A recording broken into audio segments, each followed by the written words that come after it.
then, and people will probably join us as we go along. So I'm Jamie Tarn. I'm president of the Fire Safe Council of Siskiyou County, and welcome everybody who has arrived so far. And today's the day after Valentine's Day, which we made our meeting a day later so everybody could get involved in all the romantic things I guess people do on February 14th.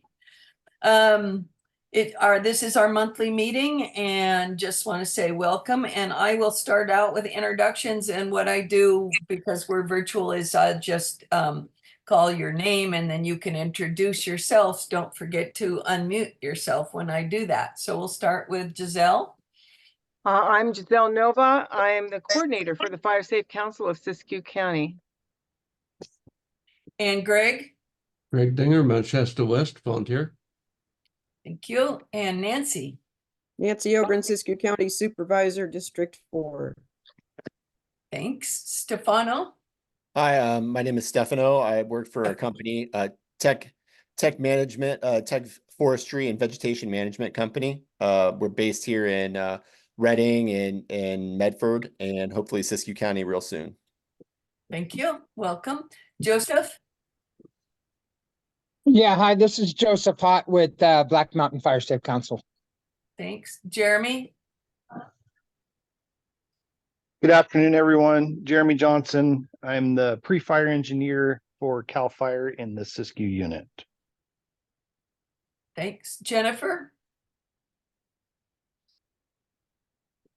Jen. Hi, folks. Hi, can you hear me? Yeah. This is Jennifer Erickson. I'm the Forest Fire Prevention Officer for the Klamath National Forest. Thanks. And then we have John Michael Patterson.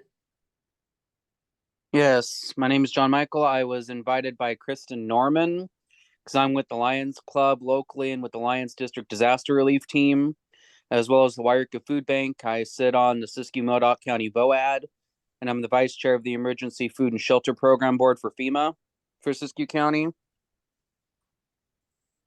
All right, well, thanks. Welcome. Madeline. Madeline Lavaji, Quartz Valley resident. Thanks, Madeline. Duria. Oh, this is Duria Sayed. I'm with California Department of Insurance. My voice is gone, but I'm an outreach analyst for Siskiyou County and a lot of northern counties. So I just wanted to be here and listen today. Thank you. We won't make you talk. Fatima. Yes. Hello, everyone. My name is Fatima Juarez. I am the replacement for Brittany Halfide here with Recover California.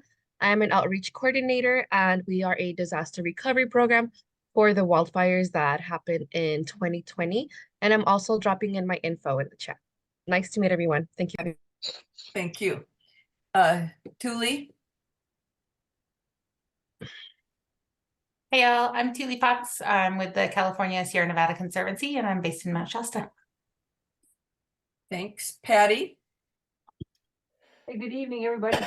Patty Grantham. I'm the newly minted coordinator for the Siskiyou Prescribed Burn Association. Happy to be here. Thanks, Patty. Kristen. I'm Kristen Norman. I am the administrative assistant and outreach coordinator for the Fire Safe Council of Siskiyou County with Giselle. And MKWC Hentz. Hello, everybody. This is Mike Hentz. I'm coming from Happy Camp. I work with the Mid-Klamath Watershed Council and our Happy Camp Fire Safe Councils, and I'm happy to be here. And great to hear Patty is working with the Prescribed Burn Association. Thank you. And Deb Perdue.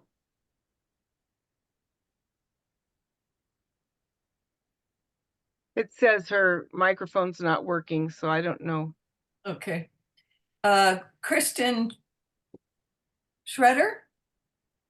Hi, my name is Kristen Schrader, and I own a home in Mount Shasta, and I am partners in property in McLeod that's near the town of McLeod. Okay, great. Welcome. And David?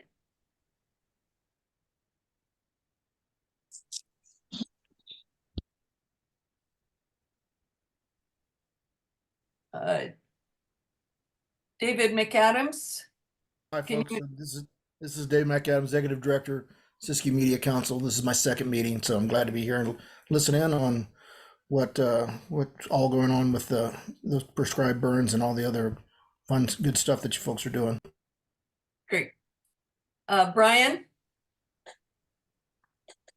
Good evening, Brian Shinoni, Director of Emergency Services for Siskiyou County. Great. Great to have you back, Brian. Siskiyou RCD. Oh, that's Deb. No, Siskiyou RCD. Sorry, my screen keeps flipping.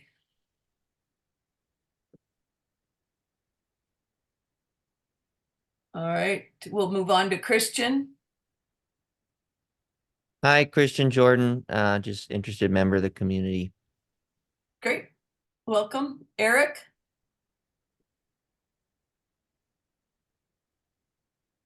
Hi, Eric Olson, Siskiyou County Air Pollution Control District. All Good right. evening. Good evening. And I'll give Siskiyou RCD one more chance. Are you there? Okay, well, hopefully they can get their audio figured out. We have a jam-packed agenda this evening, so we'll just move right on through it. Nina is here. I think there she is. Yeah, we skipped over Nina. Want to introduce yourself, Nina? Oh, yeah, Yeah, no worries. Hi, Okay, sorry, good. everybody. I was a few minutes late. Nina Kamiram here from CORE. Just, tagging along for the monthly call to learn more, to network with more members of the community, and yeah, just continue working with the Fire Safe Council Siskiyou County. Thanks, everyone. Thanks, Nina. And Yosef is here. Hey everybody, Yosef Jalil, California Area Director, work alongside me. I'd like to know who 530-598-1193 is. That's a familiar looking number. It's Eric. Oh, that's Eric. I'm That's gonna it. change his name. Okay. Thank you. He's on both. All right, so we'll move right into the action items, and we have the guest speaker for Recover California, and I lost you on my screen. Where did you go? Oh, who? I'm sorry, I lost you on my screen. Where are you? Just speak up. Fatima? Oh, Fatima, there you are. I see you. Okay. A lot of people showed up. All right. If you want to just go ahead and give your report or anything, just go right ahead. Okay, awesome. So I'm going to share my screen for the presentation. Usually I am partnered with a case manager. So if we could hold questions to the end, and if there's any particular questions that I'm unable to answer, I could definitely write down any questions and respond back with the answers. Is it possible to get permission to share my screen? Yes, I will. Let's see.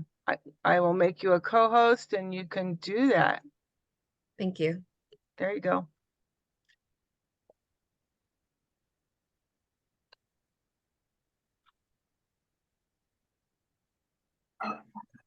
Okay. Can everyone see the screen well? We can see it. Thanks. Awesome. Okay, gonna dive right in. So welcome to the 2020 Recover California Housing Programs informational presentation. These programs administer federal disaster recovery funds for homeowners affected by qualifying 2020 wildfire disasters. The programs are managed by the California Department of Housing and Community Development and include two types of programs: the owner-occupied rehabilitation and reconstruction, which we also call the OOR, and the owner-occupied wildlife mitigation retrofits, which we call the OOM. The two housing programs are owner-occupied rehabilitation and reconstruction, the OOR, for damaged main dwellings, and owner-occupied wildfire mitigation retrofits, or OOM, for homes that did sustain damage but have fire mitigation needs. These are two separate programs for two different populations. Those whose homes were damaged or destroyed by the disasters, the OOR, and those whose homes were not damaged or destroyed, but who live in the disaster impacted county and qualify for funding to mitigate fire damage in the event of a possible future disaster is the OOM. And the U.S. Department of Housing and Urban Development has allocated $231.2 million in federal CDBG-DR funds, which are the Community Development Block Grant for Disaster Recovery for these programs.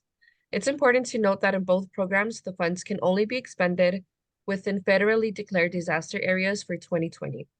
The list of counties can be seen on this slide, but I will also be discussing more into them in the presentation. So the Owner-Occupied Rehabilitation and Reconstruction Program, the OOR, offers a grant of up to $500,000 to eligible homeowners, depending on their unique unmet housing needs. Homes must be single-family, owner-occupied as a primary residence at the time of the disaster, and have remaining rehabilitation or reconstruction needs that were not fully covered by insurance, FEMA, or other sources. Households will be prioritized based on income, severity of damage, and the location.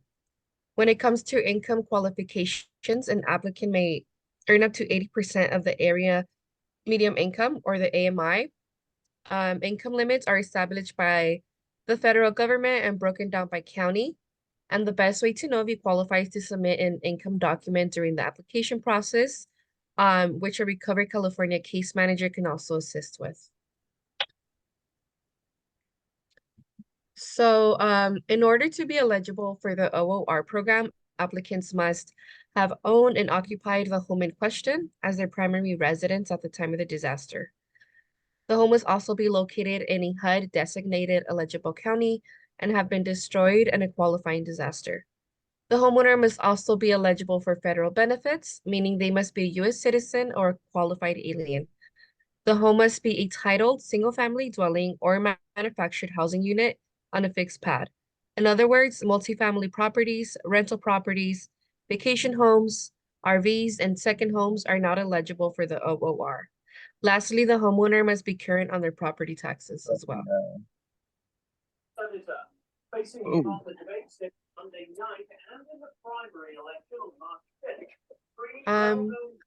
I think there's someone that has their speaker on. Okay, thank you. So the program manages all aspects of the rehabilitation and reconstruction for the homeowner. The program's construction management team will inspect the property and create a scope of work that covers the needed repair and reconstruction activities for the home. Contractors then perform the work as defined by the scope, and they're also responsible for all environmental reviews and clearance for the home to meet occupancy requirements before the homeowner moves back in. So the OOR can be used for rehabilitation and reconstruction costs that resulted from the disaster. For the most part, homes must be repaired or reconstructed on the same lot and substantially the same footprint as the original home. There are limited exceptions in the case of manufactured housing units or mobile homes. One example of this would be when a manufactured housing unit or mobile home park owner does not reopen a park. In this situation, the case managers will work with a homeowner to identify an alternate site. And also another thing that was not mentioned, before in our previous programs for 2017 and 2018 wildfires, we allowed the homeowners to have their own construction management team. And so for the 2020 program, we don't do that anymore. It has to be all through us. And for example, if you already have a team working on your house, then you won't be able to apply since we have to start from the ground up with our construction management. So an eligible homeowner's grant award is determined by estimating the remaining repair and reconstruction costs, then subtracting any other funds that are considered a duplication of benefits, or a DOB. A DOB refers to any funds from insurance, government, charity, or any other sources that were specifically for home repair or reconstruction. A case management manager will closely work with the homeowner to determine what funds count as a DOB. Similar to stick-built single-family homes, in the case of mobile homes or manufactured housing units, the construction management team will do the work from the ground up to completion. The team will purchase and install a new MHU for the homeowner and ensure appropriate registration and titling is performed through HCD's codes and the standards divisions. After the completion of the OOR program, there is a federally required 24-month monitoring period during which the home must remain the owner occupied as a primary residence. There are some requirements for insurance and taxes as well during the 24-month period, and this monitoring does not apply to the OOM program.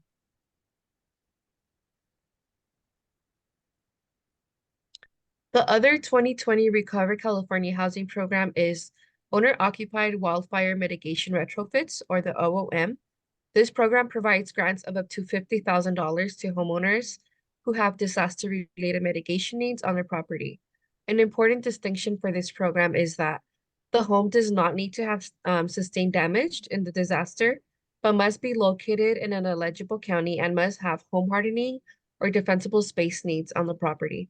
Eligible OOM activities are those that bring the home up to code with the Wildland Urban Interface Standards, also called the WI code. Information about the WI code can be found on HCD's Building Standards website, and we will also discuss some of these activities in a later slide. As with the OOR program, to qualify for the OOM program, the applicants must have owned and occupied the home in question as their primary residence at the time of the disaster. The home must also be located in a HUD-designated eligible county. The homeowner must also be eligible for federal benefits, meaning they must be a U.S. citizen or a qualified alien, and the home must be a titled single-family dwelling or manufactured housing unit on a fixed pad. And the homeowner must also be current on property taxes. So the qualifications are basically the same as the OOR programs. As mentioned previously, eligible OOM activities include those that bring a property up to the WI code, such as defensible space and home hardening activities like debris clearance, demolition, and certain types of landscaping that makes a property more resilient and less at risk of future disasters. Mitigation activities are performed in order of importance, with the most critical safety needs on the property addressed first. The list of activities can be found in the program policies and procedures available on the program resources page of the Recover California website. You can see the link at the bottom of the slide, or if you or someone you know isn't sure if you qualify for the OOM program, we do encourage you to apply and speak with a case manager for more information. So both the OOR and the OOM Recovery California housing programs are only available in HUD-designated most impacted and distressed counties. For 2020, this includes disasters in Butte, Fresno, Los Angeles, Napa, Santa Cruz, Shasta, Siskiyou, Solano, and Sonoma counties that occurred between August and November of 2020. At least 70% of the Recovery California funds must go to low to moderate income households. And as noted previously, income limits are based on area median income by county and can vary widely between counties and household size. So now we're going to move on to the application and program process. The Recover California team, like myself, we are conducting outreach to affected communities through media and engagement with local organizations and events. Recover California's goals is to reach low to moderate income homeowners and harder to reach communities and individuals. More program information, including the application for 2020 housing programs, can be found on the Recover California website at hcd.ca.gov/Recover California. And you could also contact us if you need these materials in a language other than English and Spanish. Applications for 2020 Recover California housing programs are available online via a portal called Neighborly, which is accessible through the homepage of the Recover California website. And we also have a recorded webinar that walks you through the steps of Neighborly. And if you guys would like a link to that webinar, I could also link it in the chat or email it to the point of contact. And case managers are available to assist with the application and submitting required documents. There are also fact sheets and FAQ documents available on the website to help with the application questions or any other program information. So there are a variety of ways that the application can be completed. You can complete the application online via the Recover California website, over the phone with a case manager, or by printing it out and completing a paper application. And one thing to note is that the application is quite long. So a lot of people feel intimidating to apply because they don't have all of the documents at hand. But we highly encourage people to submit the application, and they could always submit the documents at a later time with the case manager as well. So the process map on the slide shows what homeowners can expect in the program after completing an application. The homeowner's eligibility is determined, the site is assessed, and the scope of work is prepared. The homeowner will receive grants funds that are remitted to an escrow account, and the construction management team will then take care of all permits, construction, and progress inspections. And this process can take up to 12 months from the point where your application is approved. And the process for the OOM is very similar. After eligibility is determined, the construction team will complete the assessment. Then it will create a scope of work for mitigation activities, and the team will then complete and inspect the work defined in the scope. And that brings us to the end of our application. If you guys have any questions, you could reach us at 916-202-1764 or emailing us at recovercalifornia@hcd.ca.gov. And I also included my personal email as well for HCD in the chat.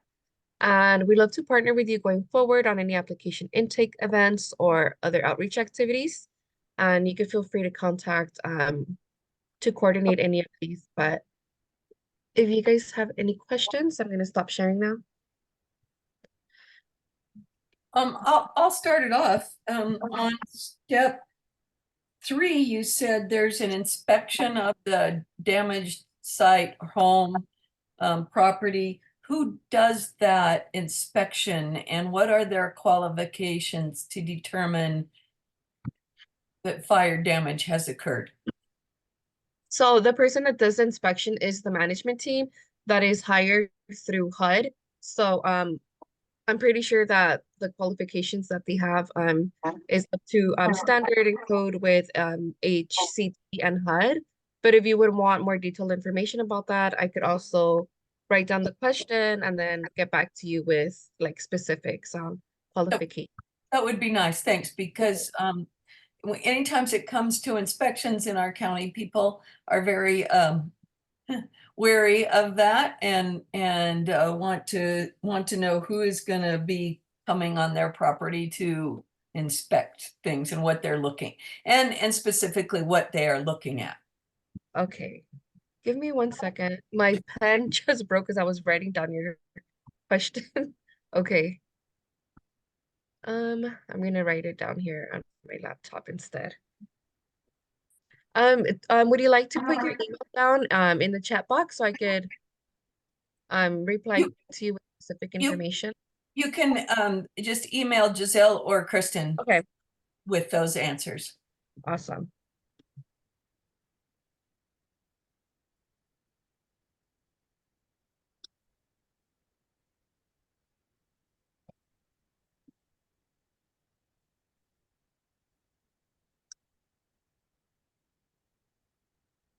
Okay, awesome. Okay. Other questions for Fatima? Yeah, I was wondering, are you going to be coming to our county and like going, you said you wanted to partner with outreach. So going with us maybe to some of our outreaches and bringing applications or information about application, reaching out into those areas. How are you getting this message out? So the way that we are we're doing different outreach in different counties that were affected by the wildfires. And so by doing these presentations, that's how we also partner with different organizations as well. And we also have a different outreach team that researches in the areas, different events, different food banks, farmers markets, where we could promote the program. And also we've done different intake events with different organizations and stuff. But we could definitely also partner with y'all and for a future intake event for that as well. Does that include radio and TV? So actually that's one part where we've been struggling. It's a little bit difficult working with HCD for some reason.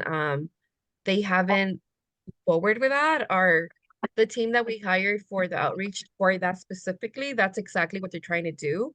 But it's taking a little bit longer for that. But yes, we're trying for that. How many homes in Siskiyou County can you reach?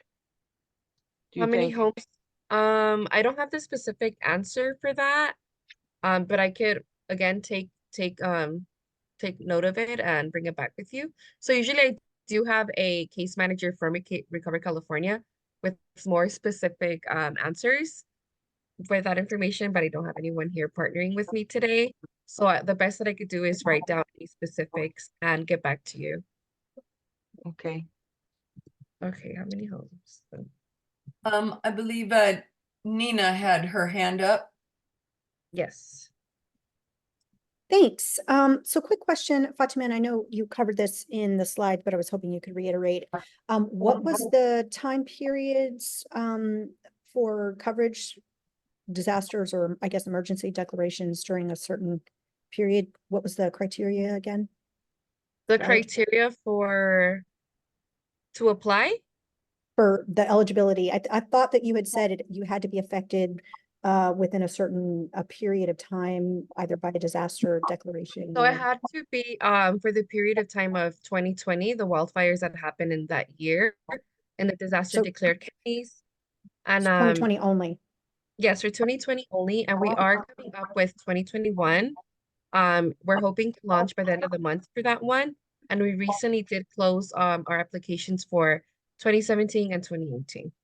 And for the mitigation program, you don't have to have, your home didn't have to be destroyed as long as you're in the county. Okay, great. Okay, do I have other questions? It's hard with 2 pages. I have to scroll back and forth. All right, no other questions. Gosh, I thought there'd be 100 for you tonight. Well, I do, but I just was waiting to see if anyone else wanted. Okay, go ahead, Christy. So yeah, so I do a lot of outreach events, like 12 or 15 a year in Siskiyou County for the Fire Safe Council. So I guess whoever I'll email with you and figure out who specifically to get in touch with about partnering, because yeah, we'd really like to get the word out on this as much as possible, so as many Siskiyou County residents can benefit from it. I can have, I guess my question is, do you know if I can just have the flyers and the applications out at my table without one of your representatives there with me? Oh yeah, yes, for sure. You can do that, definitely. And if you could drop down in your email, or I'm not sure if you want me to be in contact with Giselle. We could also mail you packets of flyers and posters for you to have around your office. Great. Yeah, definitely. Yeah, I've got your email, so I'll get in touch with you. Thank you. So this might be more a conversation to go more in depth with either Brittany or whoever else. You might not be the right person to go too into depth with this, but we have a $10 million community wildfire defense grant that we're partnering for to implement, and getting all of our ducks in a row to start rolling that out. It's a 5-year program, and this opportunity ties in really closely with what we're doing essentially with that grant. So it'd be great to be able to sit down, have obviously smaller meeting with the key players from our organizations to talk to you guys about how we can kind of integrate these um, programs, utilize your program, not utilize your funding, but, get it, use our work as a conduit to get your program out there more, I guess is what I'm saying. So, Yeah, that would be great. So for this grant program, would it also be like giving money for reconstruction purposes? So I guess I should say so the mitigation. So we're not doing so much home hardening. So I guess that's where I'm curious to see how the overlap might work, because we're doing, same parameters of low, moderate income folks and the highest risk, highest fire severity, highest risk communities. And I'm doing mostly defensible space clearing and some lower level home hardening. And so, yeah, it'd be interesting to see how with the OOM program, how we could meld those. Yeah, that would be great. Yeah, so if you could send me an email with requesting the flyers and some posters and how we could partner with the program that you were talking about. And I could definitely send it over to my supervisor and see what she thinks. And yeah, get you guys looped in together. Thank you. Yeah, awesome. Thank you. Have you reached out to any of the communities that were affected by the 2020 fires yet in Siskiyou County directly? I'm not sure if I think Brittany did some outreach out there. I'm not exactly sure where. So I've only done yeah, and she I was think out last week. Two events out last week. Yeah. Okay. Thanks. Yeah, so it's only a few of us. So we're just trying to, and California is just so big. Like it's like starting this work, I'm like, California could be literally like 3 states. And it's just a few of us going to these different counties. And for 2020, there were so many. So if you guys could point us in the right direction, like what other organizations do you think that we could best use our time, since we don't have too many of us, to do the outreach events? Okay. Mike has his hand up. Yeah, I just want to thank Recover California for coming to Happy Camp last week to present at the Crew Tribe facility. And it was a great presentation. So they were in Happy Camp. I just wanted to make sure that was on the record. Okay, thanks. And Fatima, I will share also your information with the I'm going to a county fire chiefs meeting on Saturday, so I'll make sure to pass on your information to them as well. Okay, thank you so much. Thank you, everyone. And I think someone asked for the links to be shared in the chat. Was that referring to the webinar that I mentioned about the program application? I think it was Eric Olson. Well, I'll drop it in the chat anyway. Okay, yeah. Thank you. All right, thank you for attending tonight, especially when you didn't expect to be here. I understand how that goes. Yeah, I know. Thank you so much. Everyone have a good night. Thank you. Thank you so much. And if you have any other questions and you think of them later, folks, you can send them not only there, but we can be a conduit through the Fire Safe Council if you have questions or think of it later. All right, we're gonna move now on. Hope I do this. It's not Stefano. Did I get that right? Yeah, that's right. That's Stefano. Yep. All right, Stefano, you're on. All right. It's great to be here. I live in Quartz Valley, so I'm kind of I live here locally, so it's great to kind of be a part of the Firewise community here. I just want to say that, and it's been good kind of learning everybody and what projects are going on. I work for a company called BurnBot. I'll drop some links in the chat on some videos that you can take a look at and see who we are.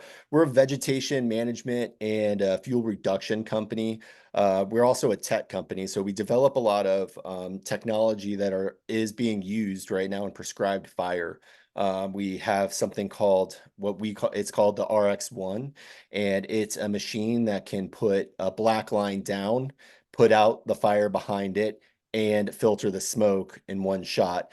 It's in development right now. It's good in grass fuel types. It's good in light brush and kind of like the noxious weeds, invasive species situation right now. But they're already developing our RX2, which will be different for better fuel types, stuff like that. We have an aerial ignitions program that we are very proud of and kind of go all over the country with.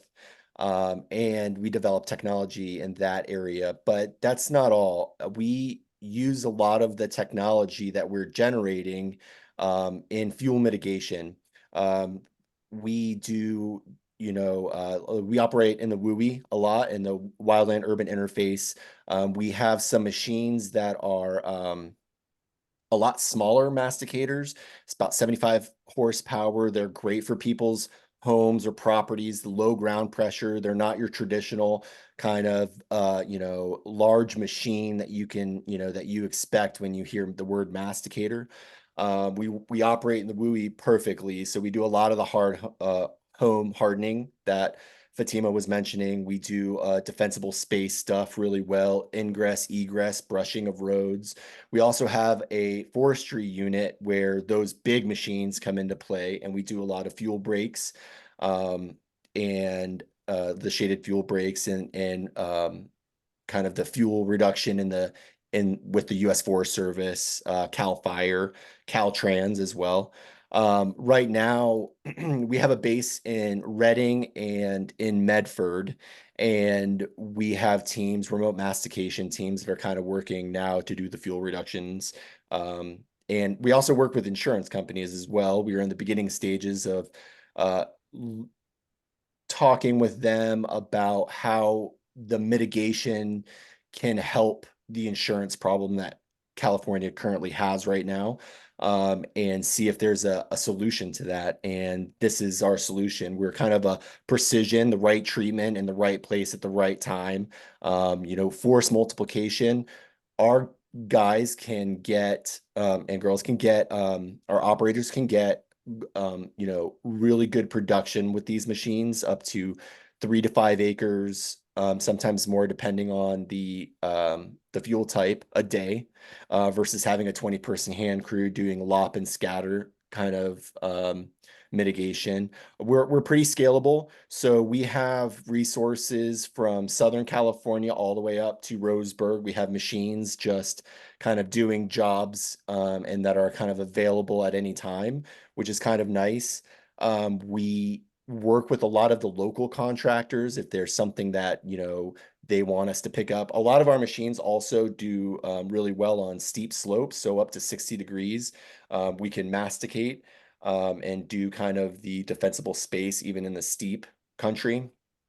So yeah, basically that's kind of who we are. We have been developing this process and the technologies around it. We are developing LiDAR to judge fuel loads so that we can kind of fly it with a drone. We know where all the hot spots are going to be.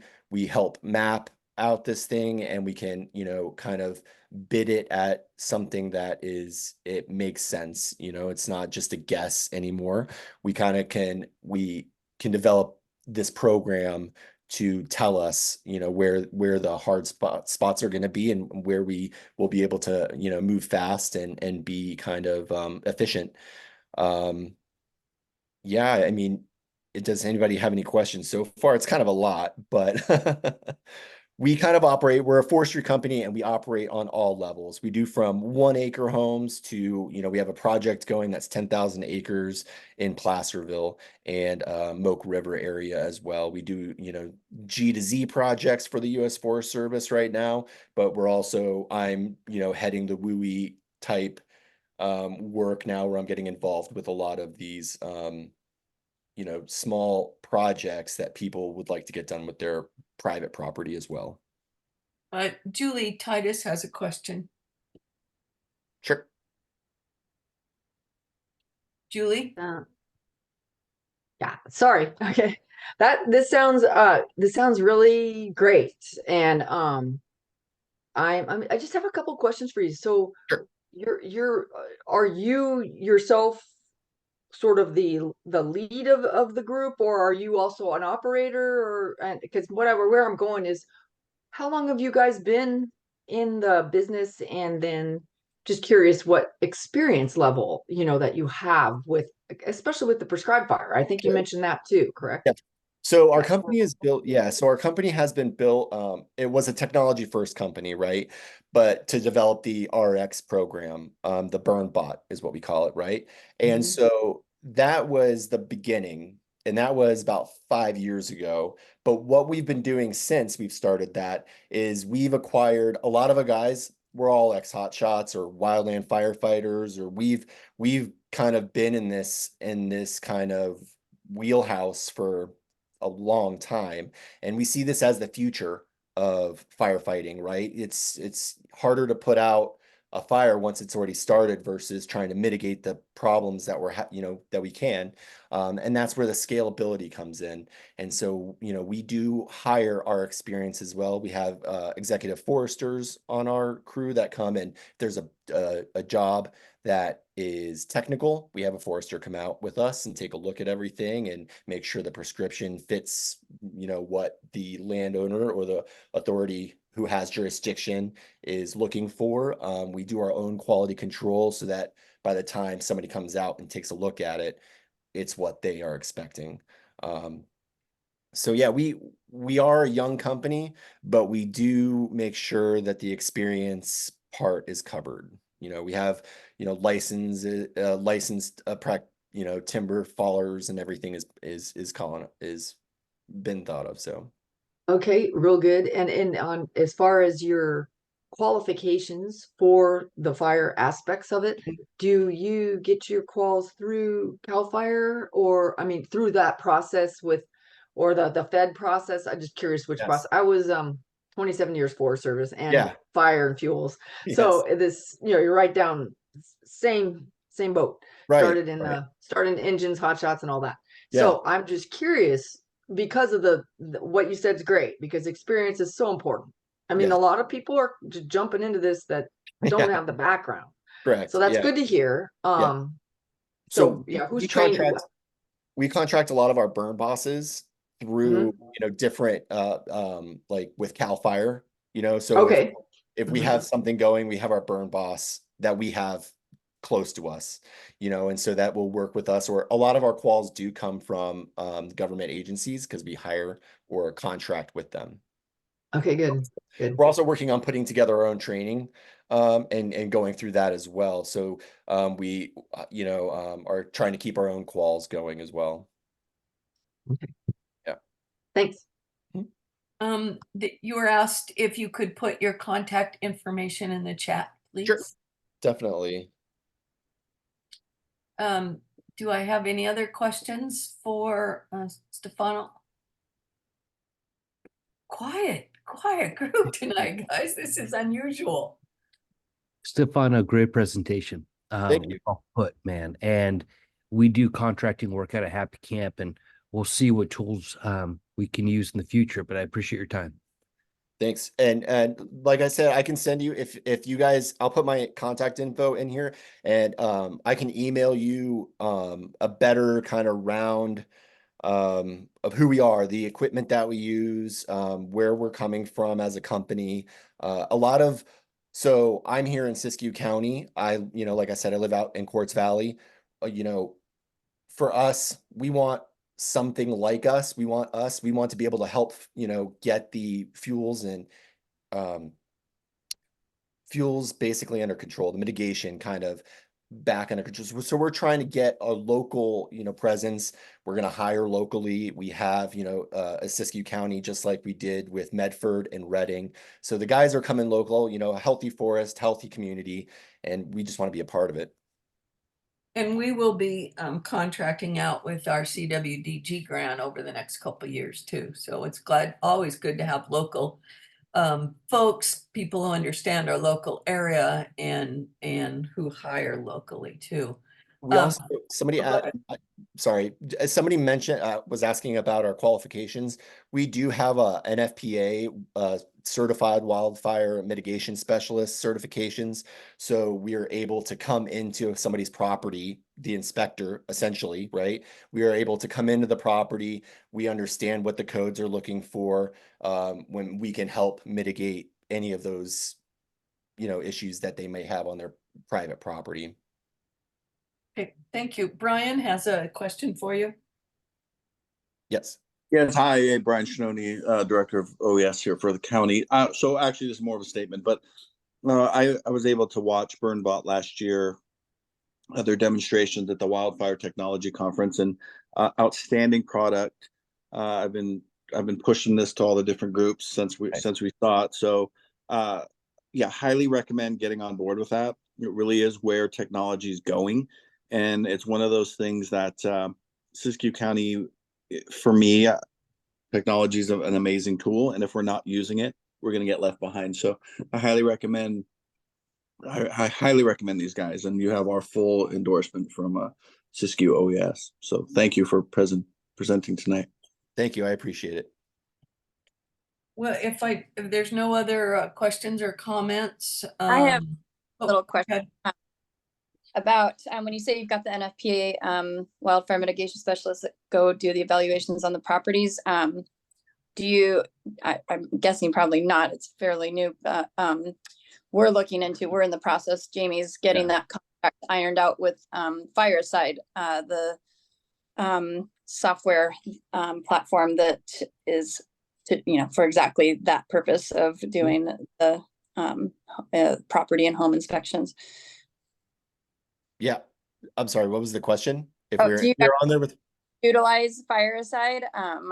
Not currently yet. Not currently yet, but I mean, that's something that we're definitely looking into. For us, it's just been kind of, we've been onboarding a lot of our guys right now, getting them the NFPA certs to kind of move forward.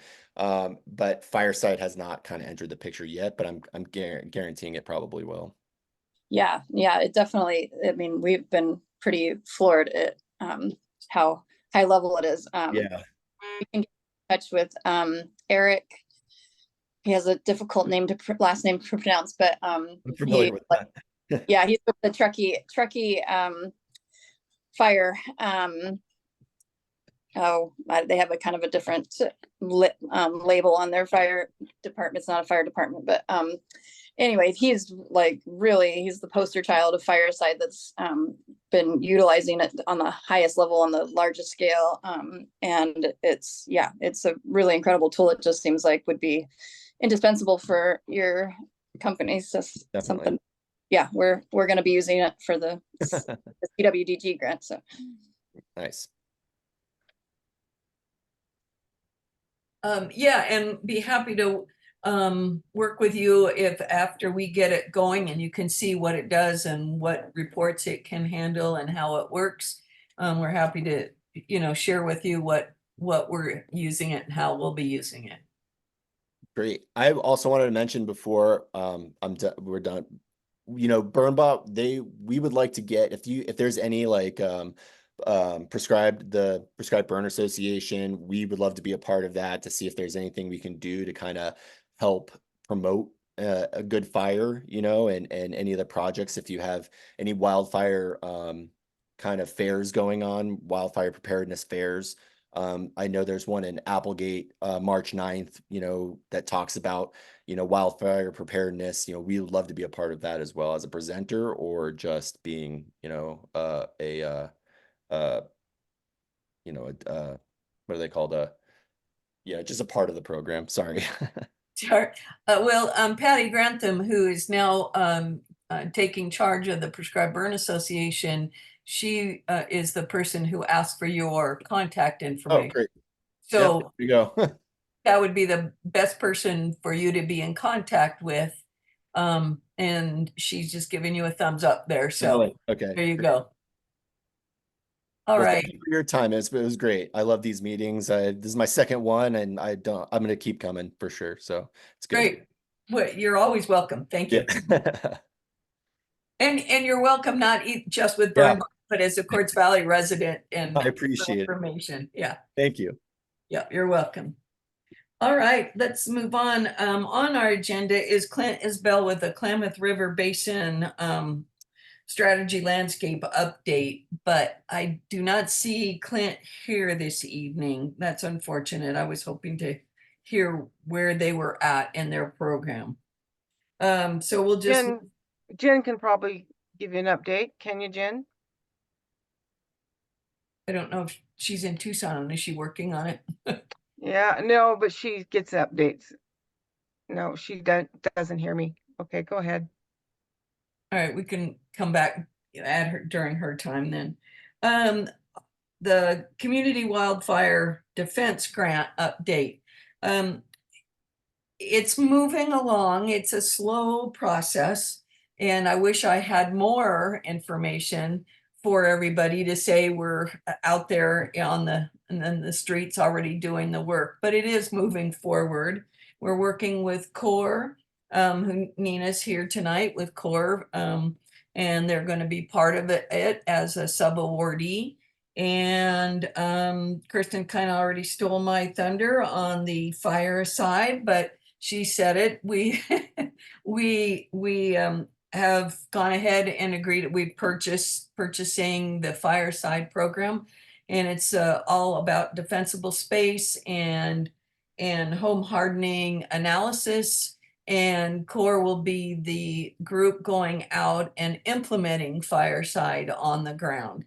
And so that's a big step forward. And you may not see it yet out there, like I said, out on in around your homes yet, but we are actually moving forward. A lot of behind the scenes type work being done. And Nina has her hand up.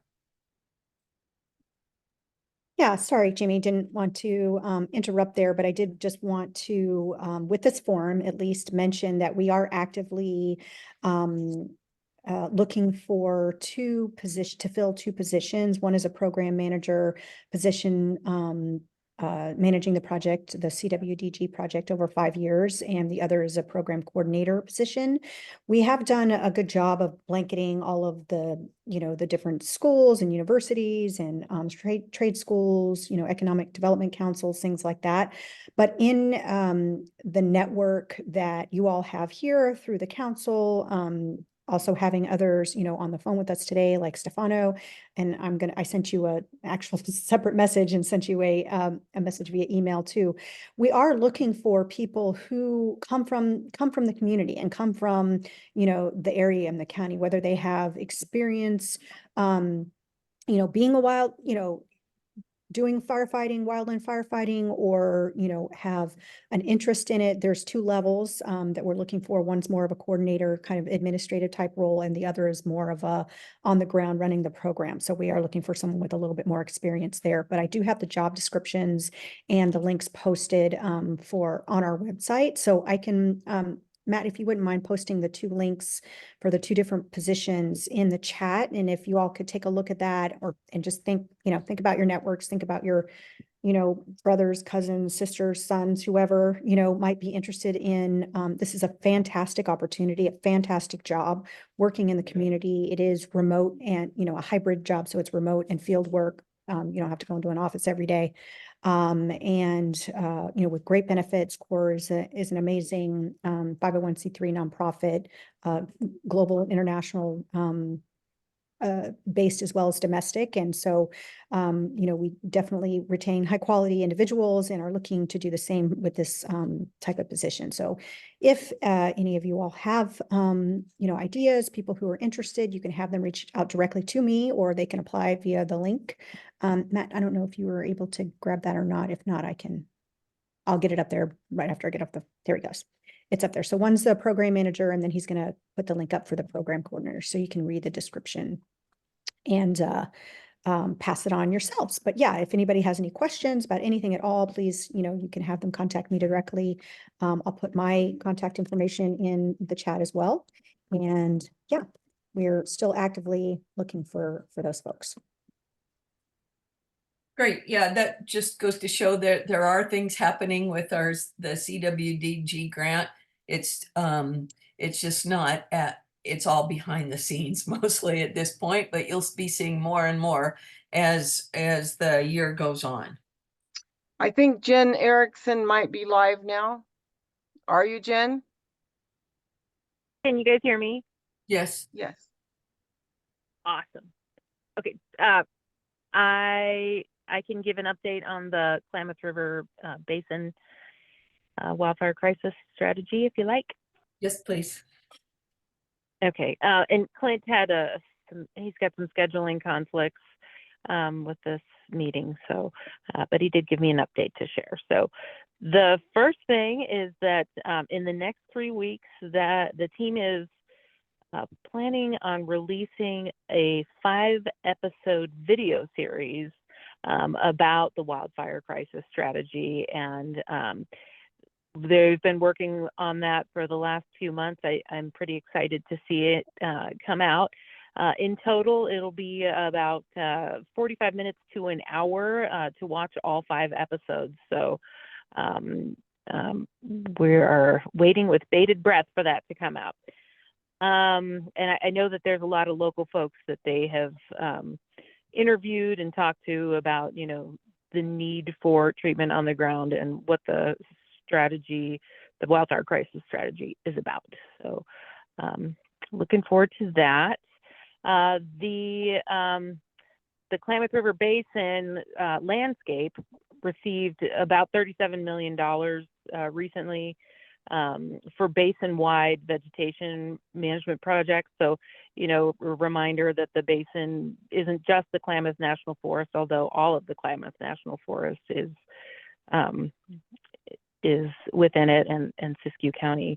But that's exciting. They do anticipate that most of that money will go towards implementation of vegetation management projects. The Karuk tribe was, I think $11.5 million is going to the Karuk tribe to work on watershed restoration and some of their own vegetation management projects in the Klamath River corridor there. An additional $13.5 million is going to be allocated to tribes within the whole basin. And there's an application process that's happening right now for people to apply to get that money. Clint does, he is going to try and make one of the next upcoming meetings, but I will be sure to share that video once it comes out with the council and other folks on this call. So that's all I have from that. Thank you. Any questions? Thanks, Jen. I just wanted to clarify. So when you say that the Karuk tribe was allocated 11.5 million and that there's another 13.5 million for tribes to apply for, that's both of those are coming out of the total 37 million, correct? They're not in addition to. That's a good clarifying question, and I don't have an answer for that. Just curious. Sorry. That's okay. just curious. Not like neither here nor there, really. I'm just curious. So next month you can tell us. Next time. Yeah. Or Clint can't if he's here. Anything else? No, I think that's it. Thank you, Jen. Appreciate the update. And now we'll go into our regular updates of CAL FIRE. Oh, Jen, will you email us when those videos come out so we can post them too? Absolutely. Awesome. Thank you. We had CAL FIRE here a minute ago. Okay, yeah, I'm here. I didn't want to talk over anybody. Okay. Good evening, everyone. It's Jeremy Johnson here, CAL FIRE Siskiyou unit with your update. What's going on in the unit? We'll start with the grants. So the wildfire prevention and the forest health grant solicitation periods both closed within the last month. And specifically for wildfire prevention, there was $117 million that was awarded for this last grant solicitation period. And that's funded through the California Climate Investments. And the wildfire prevention grants are currently under review in the unit. And one thing to remember with those grants is the unit is just one of the reviewers in the process, so it still has to go through North Region and then Sacramento before they're awarded and signed. And I believe that since the process just started, we won't see any of those grantees get their projects awarded and signed until this summer. Last year's grants have been signed in Sacramento, and it's been put into the eCivis grant information system. And then I was just on a call last week, and they were talking about, now we were getting back to the normal cycle of the grant solicitation period. Typically it happens in the fall, so sometime around November these open up. But because of the budget deficit that the state is currently in, they're not totally sure that this next year if we're going to open up grants again. So more to come on that as more things transpire throughout the next 6 to 8 months. And I'll leave a link in the chat to the grants website, so anybody who's interested can go in and take a look at what the grants are all about. And I'll give a little update on some of the prescribed burning. So we've been working on a couple projects throughout the county. The first one I'll talk about is the Wairika Ridge fuel break, which is just at the north end of Wairika, to the north and a little to the west. We're doing pile burning in that area. I believe we have about 60 acres left that we still have to burn. And then on the Big Springs RX, which is east of I-5, kind of that Louis Road, kind of out in that area, just a little bit east of I-5, and it actually goes all the way up to A12. We have approximately 200 acres left in there, and that's kind of a bigger project that we've been working on. And then we're just about to start the Osgood VTP, Vegetation Treatment Program. And that's basically right in the same area as the Wairika Ridge fuel break. There's about 700 acres there, and there's going to be some mastication work, some crew work, just doing cutting and piling, a little bit of chipping, and then putting in control lines. And then our last project is over in Scott Valley, kind of east and a little bit south of Etna. The Spencer Ranch VMP, and there's about 300 acres there where we're doing pile burning, mastication, cutting and piling, and some machine piling. And then I'll close it out with a message from the chief. So Chief Roth attended a special Board of Supervisors meeting regarding the dam removal at the Iron Gate and Copco Lake. And he had kind of wanted me to talk with the fire safe councils that since those lakes are gone, he wants to see if the fire safe councils could maybe join in with CAL FIRE to do some fuel reduction work, mainly in the Copco Lake area for community ingress and egress. So it's a talking point. And that's in the report. Does anybody have any questions?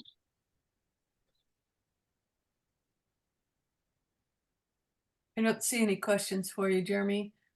How do people go about doing? Who do they contact if you're like I know we've got at least one person resident of that area who probably already knows who to contact, but for anyone else, who would they contact to start that conversation with CAL FIRE to do the fuel reduction work?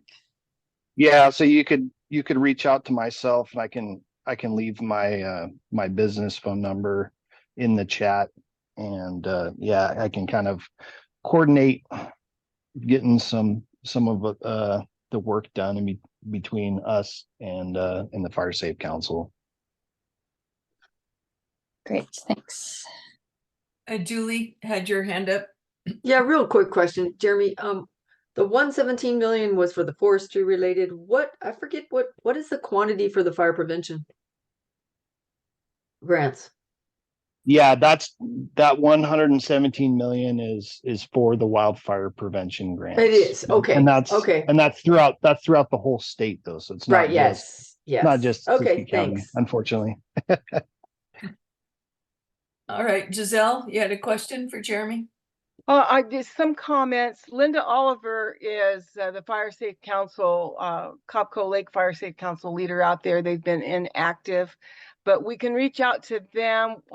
Some of our CWDG money could maybe go to some of those landowners out there if they qualify, to help them to get what they need. And if you need us next round to help them with the grant for that, if that's what you're suggesting, we can do that. We've worked with them in the past, and certainly can do it in the future as well. Yeah, and I think we can sidebar and have some discussions. Right now is just to kind of put it in, people's wheelhouse, that with the reservoirs not being there anymore, that we want to kind of put an emphasis up in that area to work on that ingress and egress CAL FIRE, and hopefully with the support of the fire safe councils. Yeah, let's talk. We'll figure it out. Sounds good. All right, thank you, Jeremy. All right, we have a Forest Service update. Jen, are you still with us? I'm here. Okay. Okay. Thank you. So we are continuing with our recruitment for the RAC committee, and I just want to remind folks that is something that's ongoing for us. We are looking for members of the community, from specific areas. Right now, I think we have 8 of 15 positions filled. And what the RAC does is, it allocates grants essentially to people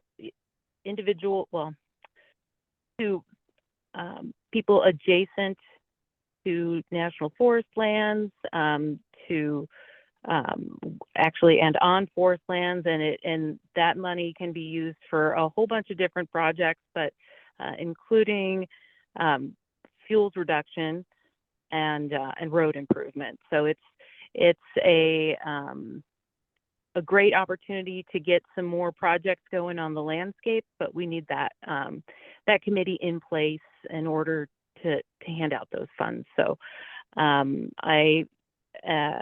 you can call me, anyone who's interested, or if you know someone who's interested. I am pleased to say we're continuing to get some applications now. But we're still taking them. That's good. I'm just going to pause there and see if anybody has questions on RAC before we How much money this round, Jen? Darn, I was hoping you wouldn't ask. I don't have an exact number. And I'm reticent to throw anything out there without being positive. Jen, we have a question in the chat that is, are those grants available for timber stands or only parcels with dwellings? Oh no, definitely timber stands, and yes, it doesn't need to be there. It's typically I may have. So here's the objectives for the projects. I'll just read them off of what I'm looking at. Improve maintenance of existing infrastructure, implement stewardship objectives that enhance forest systems, restore and improve land health and water quality, and create additional employment opportunities. So that's pretty broad, but they can be used on private and federal lands, as well as other state-owned lands as well. Do all 15 positions have to be filled before it's operational? Not all 15, but it's the 15 members are kind of divided up into three separate categories, and we need to have I believe it's 2 folks from each category in order to have a quorum. So we don't meet that right now. So we could get by with 9, but And what are the, just to give people who, never heard of it, don't know what it is. So who are we looking for? What are those categories? What, you need a wide array of different entities represented. So can you give us an idea of what those are? Absolutely. I was hoping you'd ask. I can rattle them off of what where our vacancies are. We're looking for someone who represents developed outdoor recreation, OHVs, or commercial recreation. Looking for representative from the commercial timber industry. Someone who holds a federal grazing or other land use permit, or who represents non-industrial private forest landowners within Siskiyou County. So that's actually all in category A. Category B, we are looking for someone who represents dispersed recreational activities. And I'm sorry, I misspoke earlier. Category B is where we're looking good. It's category A and C that we're hurting. So category C, the vacancies we have right now is someone who holds a state elected office or designee, someone who represents an American Indian tribe within or adjacent to Siskiyou County, someone who is a school teacher or official, and then someone who represents the affected public at large. So all different kinds of slots. Does that help, Kristen? Yes, it does. So I was just, hoping people here are listening and thinking of who in their world and their families, friends, communities, they can try to put bug in these people's ears, because it's really a bummer. All this money is sitting there that could get out into the community. So really need to try to pull people in. Now, a clarifying question with the school teacher, do they have to be current school teachers? Could they be retired? As long as they're like, a credentialed teachers, are they eligible? I'm not certain, but if there's someone who's interested that is a retiree, they are welcome to contact me, and it doesn't hurt it to put in an application. And where do they find? Because it's still an application process. And where are the applications? They can find it online, but honestly, the best, easiest way is for them to contact me or Kimberly Duvall directly, and we can get them to where they need to go. Okay. All right. You've been given homework, everyone. Spread the word. Thank you for letting me do that PSA. Hey, Jennifer, this is Mike Henson, Happy Camp. Can you just put your phone number in on the chat, just so I know the best way to get you? I think Giselle or Kristen can probably do it. I'm on a cell phone. Okay, I'd say. Yeah, I'll do it. Thank you, Kristen. Is that your whole update, Jen? No, that was just a long piece. Okay, go I'll ahead. just real briefly. The Northwest Forest Plan update is, it has begun the scoping process and all of the stuff that goes along with it. And there is going to be an open house that the Klamath National Forest will be hosting. The date is to be determined, but that'll be released sometime next week. And I will send that to the folks here. I guess finally, we're doing some pile burning up Beaver Creek right now in the pipeline gap drainage, and we'll end it there. Questions? Okay, thanks, Jen. Thank you. Enjoy Tucson. All right. Then Shasta Valley RCD, I know they tried to come in a couple times and they're not here now. Is there any way, Patty, that you could give an update on them, or am I putting you on the spot?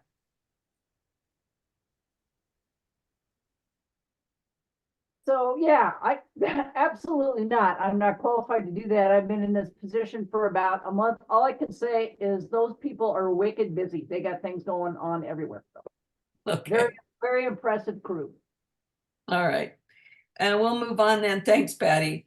Orcal RCD. I don't see them. So Siskiyou, oh, well, Patty, stay on with the Prescribed Burn Association update.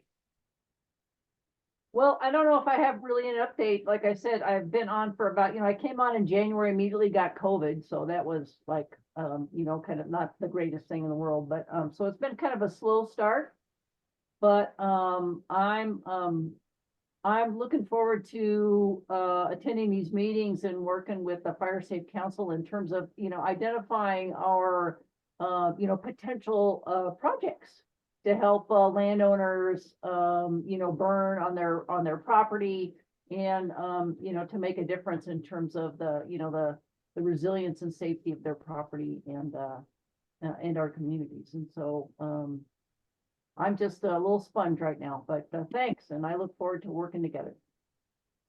Recently, Patty and Giselle and I met to start the conversation going with the Prescribed Burn Association on how we can connect better and what we can do to further both our missions. So that is in the works. All right. We don't have anybody from Scott River Watershed Council, the Mount Shasta Bioregional Center, Sierra Nevada Conservancy. Thule, are you there with us still? Yeah, thanks, Jamie. No substantial updates. We're still we're waiting on the May revise of the budget to see whether or not we'll be able to run a grant program this year, kind of as Jeremy alluded to. So state budget is not looking great right now, but we'll know more in May, and hopefully it's a little more rosy forecast from then. So I'll update you guys once we know whether or not we'll be able to run a grant program this year for our wildfire recovery and forest resilience program. So thanks. Okay, thank you. And then the Siskiyou County OES. Brian, are you still there? There you are. Yes, hi everyone.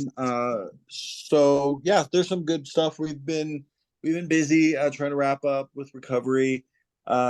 Really pushing hard. The state called a few weeks ago in regards to a second round of funding for the home hardening Cal OES grant.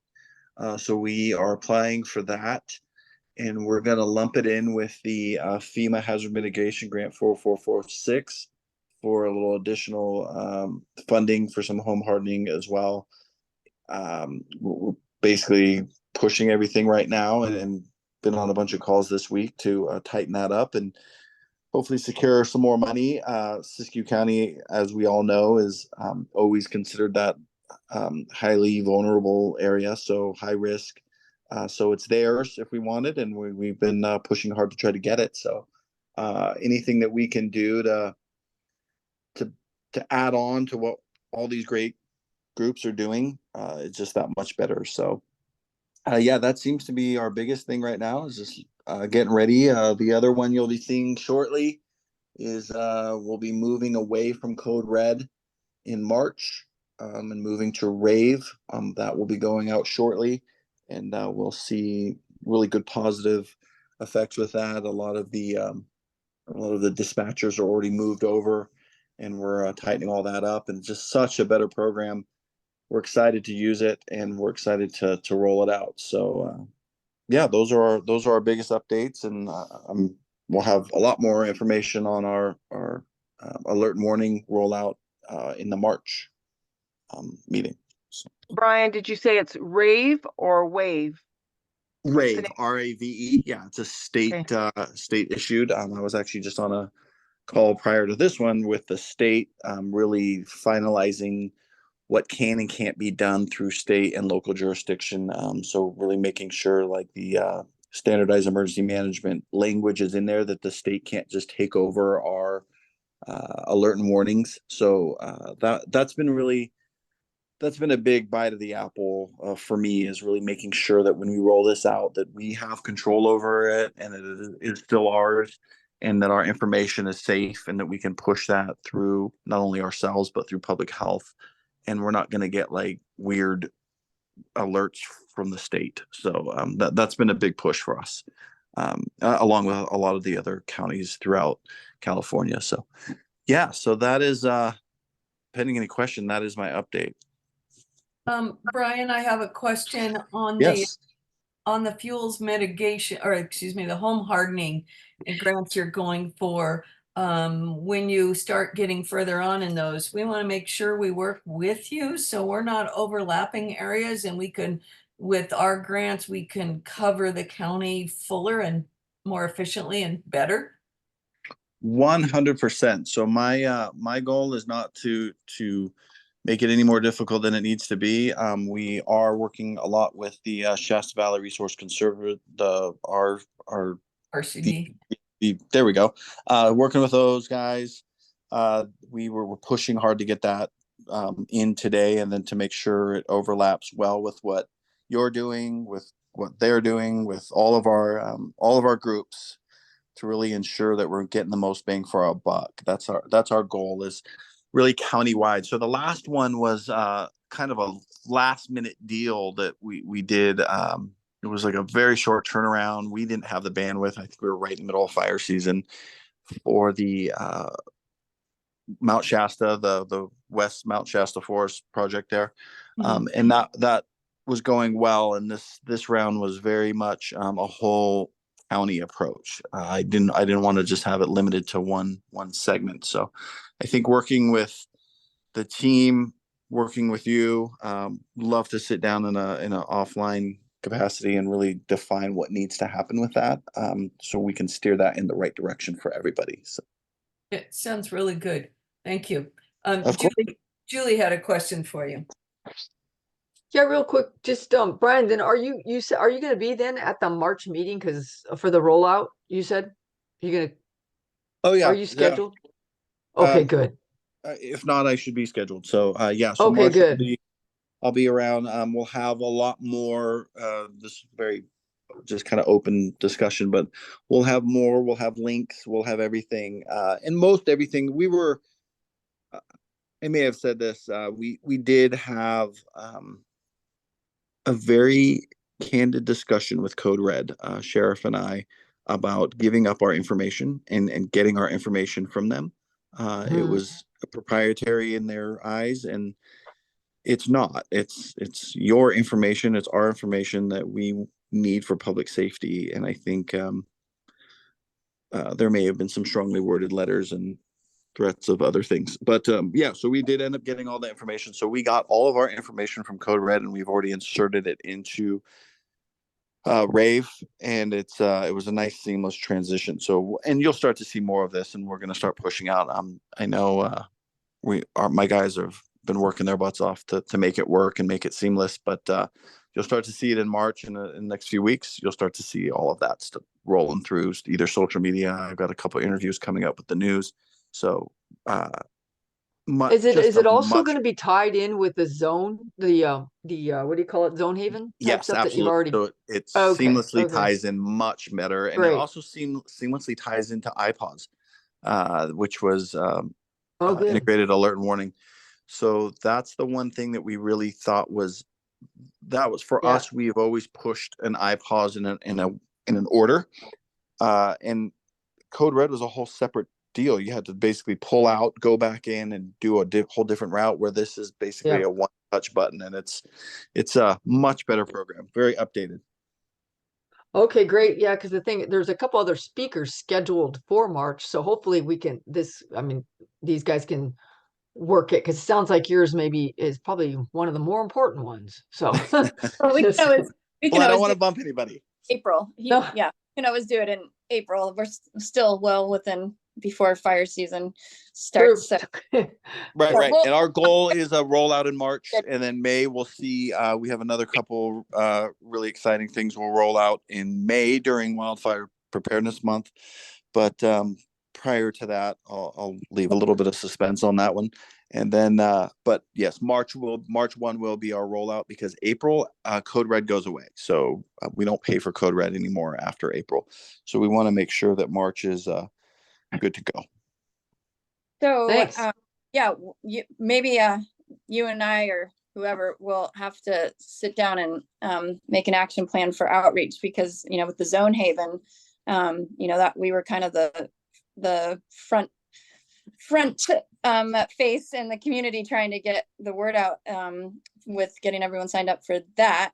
So yeah, obviously we're already out there doing all those outreaches, so we want to get all the information we need from you to get people.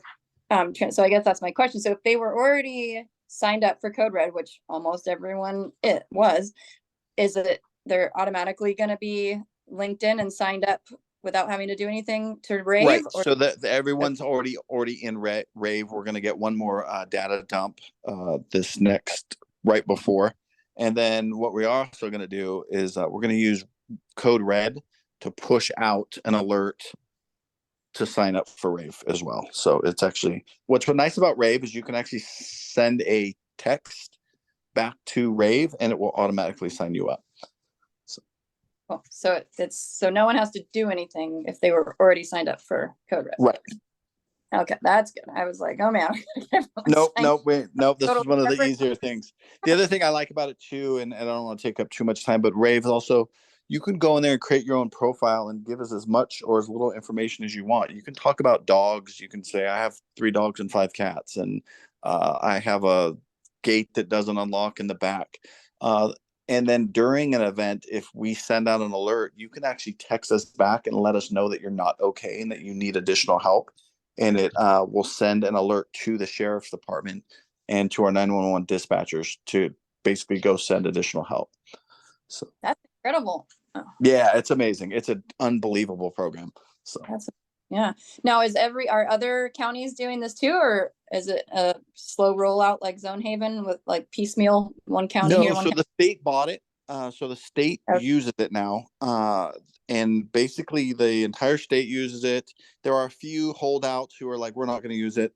The bigger counties, LA County, some of the larger counties, they're definitely using it.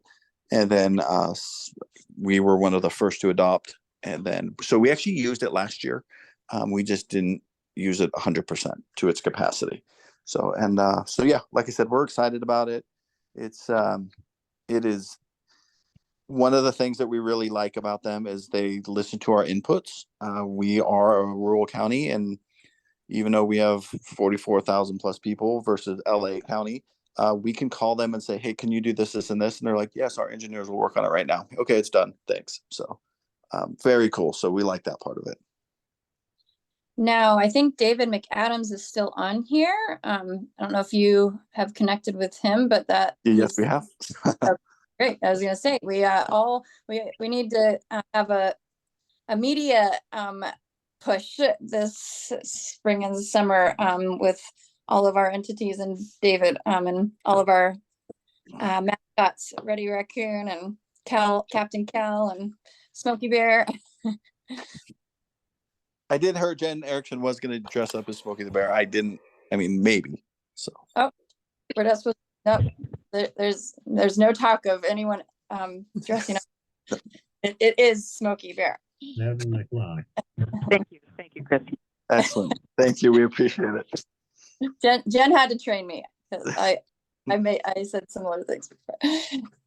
Dave McAdams is up. I think he wants to say something. Oh, no, I was just saying that I'm here and I'm listening to all this great information and stuff, and I'm just trying to see how we will integrate and how we will fit into the system and enhance the notification.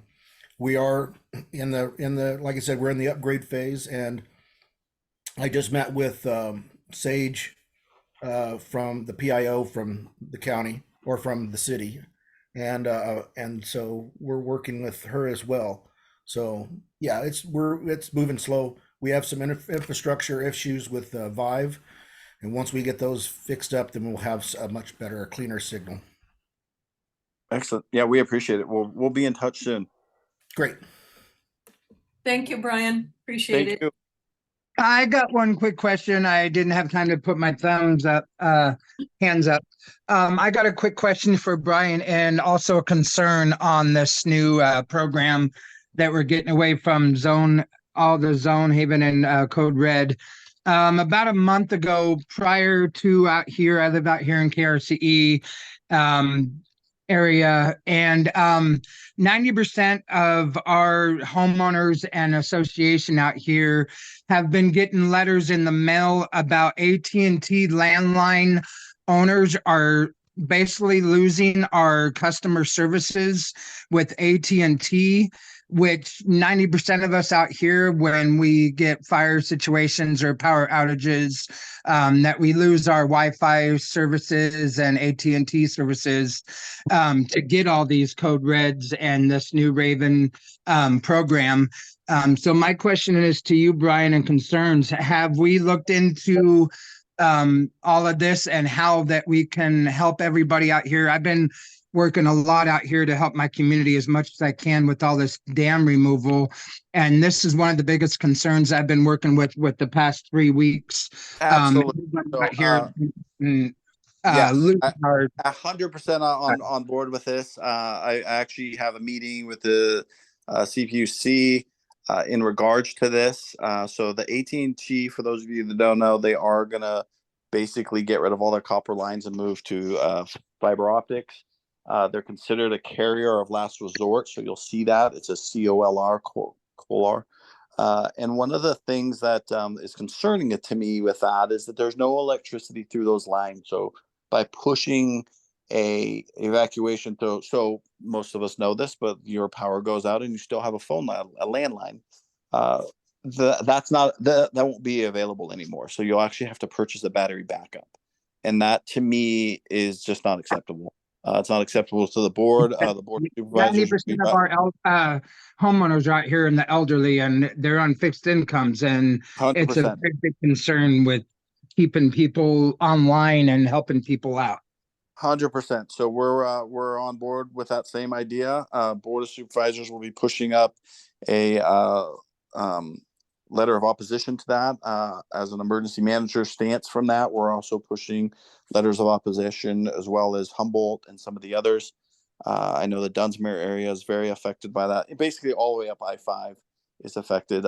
So at least pushing off the project or looking for some alternatives. But yeah, that's a huge concern for us. I've actually been working on that as well, working on that a lot today, and making sure that is something that we are addressing. So by all means, yes, 100%. And I do want to clarify one quick thing. We're not getting rid of Zone Haven. So Zone Haven is here to stay. Zone Haven and this is an amazing program. We love it, and it makes everything. We've put a lot of work into that, so it seamlessly integrates nicely into Rave, and we'll be continuously using that. So yeah, yep, on your side. So I'm here for you guys on that, and we're going to keep pushing for it. So. Nice. That was a big concern out here with all the dam removal on fire disasters, on how to get that code red information out to people. Yeah, so that's gotcha. Awesome. Okay, so Brian, if I summarize it right, Red Zone is being placed by a program called Rave, and that will be coming out April at the end of Red Zone, and that Zone Haven is going to stay and integrating with Rave. Yes, 100%. Okay. Oh, awesome. Okay, thank you. Thank you, Brian. Thank you. I appreciate it. I'm gonna bump us down now to Eric Olson with the Siskiyou County Air Quality. Oh, don't forget Nancy Ogren. She's right below left. that. Oh, did she? Yes.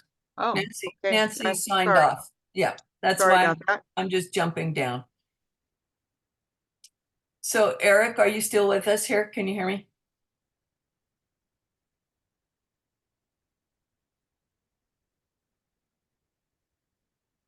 Maybe he's muted. Well, We'll try. he's on the phone too, so. Yeah. Oh, there he is. Hi.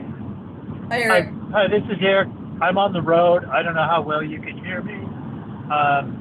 But I just want to say these are real exciting times for fire safe projects, and I am encouraged by all the things that I hear in the meeting tonight.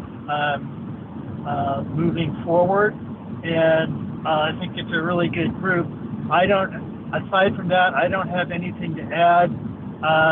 Just a reminder to keep working with the Air District for your smoke management plans and burn permits for projects that are bigger than 10 acres. We're here to help you facilitate that hurdle and work with you so that you can get your projects done efficiently and with while you work with us to mitigate possible smoke impacts to sensitive receptors. That's all for me. Thank you. Thank you, Eric. Appreciate it. All right, then we'll move on down. I don't see anybody. Do we have a Stevens funding update, Giselle? That would be Jennifer Erickson or someone from the Forest Service. And Jen, do you know if we have any Stevens update? I don't have an update, but any thoughts on projects or ideas on projects, bring them forward now so we can prepare for the next round of Stevens opportunities. Okay, thank you. And now it's time to move on to our local Fire Safe Council updates. Black Mountain, Joseph, you're here tonight with us? Yes, I'm here. Yeah, one of my main concerns was just about that AT&T landowner thing. But since we just discussed that with Brian, other than that, I've been very busy. Like we've been all talking about throughout the meeting, the dam removal, helping out as much as I can with my communities out here with Iron Gate dam removal and the Cupco Lake removal. I've been doing all the work I can to help our community members out here. The only other concern that we have out here that I've been hearing a lot now that we don't have our dams in place, people up at Cupco Lake have been losing their well water because of these dam removals. We're up to like almost, I believe, 24 homeowners that are actually out of water. So I've been supplying water from my own place and shuttling water to them and helping them out in any way I can because of the low water issues, because most of our creeks and rivers and lakes up here would literally feed most of our wells, because 90% to 100% of us out here are all well homeowners. And other than that, I've been just busting butt doing that kind of work and here to help out my community as much as I can with this dam removal.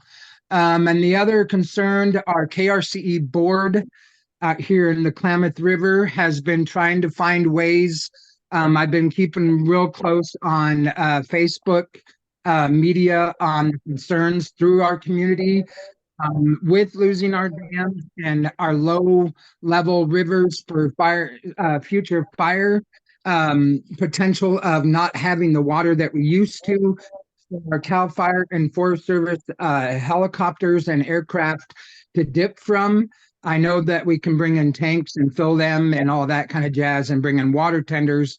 But our past history with the Klamath on fire, we all know that Hornbrook Fire District and Hornbrook community is still having a very, very bad water issue with their hydrants and their water storage units and all that. So our community is very concerned on how we can get water to our fire crews the oncoming fire seasons. And I've been trying to brainstorm the last few months of helping people try to find ways, money wise, grant wise, whatever we can do with Fire Safe Council to maybe help our community and our local agencies, CAL FIRE, Forest Service, and volunteer efforts as well, to where hopefully in the future maybe we can do some more RAC grants out here to get some more water storage tanks or something that we can all brainwash, so we don't get into the bad scenario out here. I want to try to get it all on the right path to save things and not be in the potential of losing everything that we already have grown out here. And one other thing, I would love to join on with CAL FIRE that they were talking about doing in the future. I would be honored to volunteer my time to go out and help do a fire safe work out in Copco. And that's about all my update is. Thank you, Joseph. Nice to have you back. Butte Valley?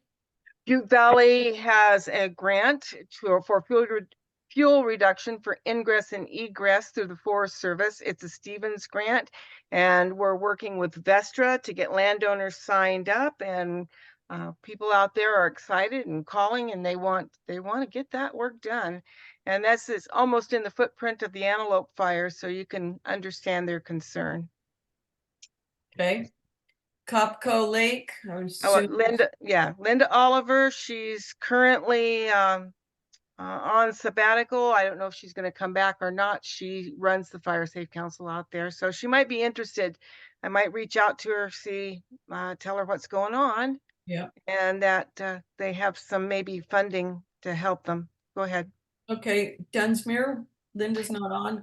No, well, we're still working with Vestra. They're getting close to submitting the CEQA to CAL FIRE as the lead agency, and it's an exciting project too. Okay, Greater Weed? Greater Weed, we put in for an application for a CWPP for them, and we're waiting to hear back from CAL FIRE Prevention's grants on that. All right. And Hammond Ranch? No news. No, nobody's on from them. Happy Camp? Hey, everybody. It's been a great meeting, so I'll keep it short. MICWIC's a pretty great organization, and we're growing. We actually have a new office in Happy Camp Town, which I'm sitting in, and we're hiring 2 to 3 new fuels techs for the Happy Camp Fire Safe Council, hiring 2 to 3 more for the Orleans Soames Bar Fire Safe Council, and an office program assistant. But it's really motivating to be on this call. So thanks, everybody, for all your hard work, and I'll keep it short, but happy to be here. Oh, all right. Well, thank you very much. Thank you for being here with us. All right, Horse Creek. Would that be Glenn? Is he gone? I think Glenn left us, so. Yeah.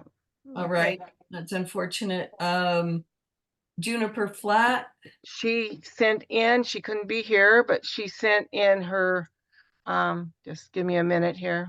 Oh, I've got it right here. I can read it. She says, we are winding down the CAL FIRE Prevention Grant Project, which ends March 15th. I've been working with her actually to try to get that finalized. We removed juniper trees, dead and dying pines, and brush along the edges of 24-mile evacuation route that winds through the main 4.5 square mile area of the 6.5 square mile subdivision. About 10% of the 539 landowners who qualify for shaded fuel breaks consented to the treatment on their properties. We installed along the evacuation route 73 evacuation signs on 65 posts. The signs are large and highly reflective, so they can be seen in heavy smoke.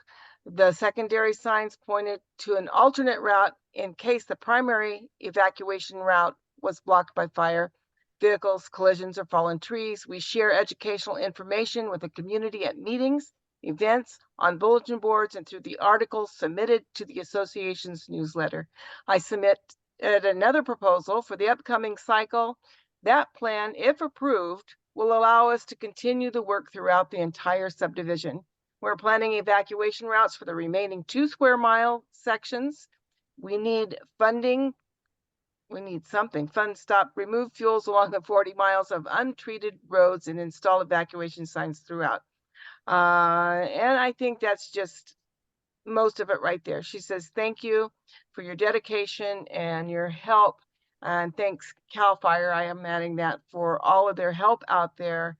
They've been very proactive in helping Margie and getting that done. As you all know, that's among community, and it's not easy to work there. So, end of report. Okay, thank you, Giselle. Mhm. And Klamath River, Lake Shastina.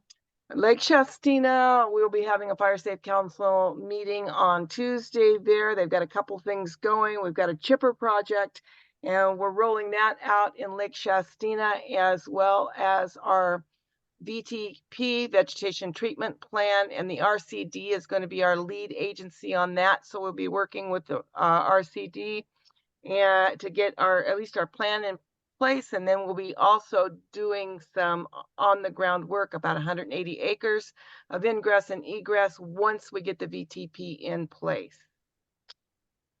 Next. Okay, Lower Scott River. Perry's not here. McLeod. Nothing. And Mount Shasta, Giselle. We've got a fuel reduction project that's going. We hopefully will get set back up in the spring. We've treated, I think, 40 properties from Cantera Loop to Ream Avenue on either side of the road, up to 300 feet in. If you look at the Mount Shasta Resort, all of that manzanita that was right in front of their sign, along with gone 300 feet in, that dense manzanita has now been masticated. Might be a good project for the PBA to get out there and burn it next, because it's really, it's going to come back fast. And anyway, and we've got a piece there that belongs to Caltrans, 9 acres. We're waiting for the CEQA for that to be done so we can get in on that particular project, the old stage project. However, the I-5 CEQA project that Vestra is doing is from oh gosh, Azalea all the way to Edgewood, and that's on either side, and down the median we'll be completing a CEQA, and then moving, Caltrans will be doing their own fuel reduction on that particular project. So that's Okay. it. That's a lot. All right, nobody from Orleans, Quartz Valley, Salmon River, side. Oh, Gregory, sorry. No worries. So yeah, a little update, I guess. So we've been in the works of some different things. We're trying to get a fire safe council set up for Quartz Valley once more. I've been in contact with Larry Alexander, and we're going to set up a meeting here real soon to kind of just go over what we want it to look like, because we have so many little subgroups out there for fire safe councils that CAL FIRE kind of wants us to kind of conform a little bit and kind of have an umbrella group essentially. So we're going to see how that's going to look. And, you know, I'll have some updates for you coming up on that. Other than that, we as a tribe have gotten a grant or we're still waiting to hear back for the CWPP grant, but we got a grant for some training stuff and things like that. So hopefully we'll be putting on some public fire trainings and things like that here soon. And, you know, just kind of getting all that work going. And, you know, as for projects right now, we don't really have anything going. We don't have any funding at the moment, but that's kind of why we're getting the Fire Safe Council going again and trying to see what we can work out there, because we got a lot of, you know, there's a lot of people that are living out there anymore, and it's dense, and, you know, we need to get some work done on the ground. And, you know, we've got some good shaded fuel breaks to kind of work with, and, you know, hopefully we can, as a tribe, get in there and start building our own capacity to burn and things like that, and just kind of, you know, start working towards what we're all working for.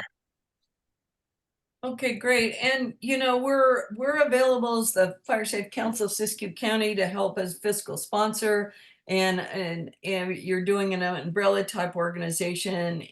That's, you know, kind of what we do. So if you need any help on that end, please reach out to us. And we'd be glad to offer what we can.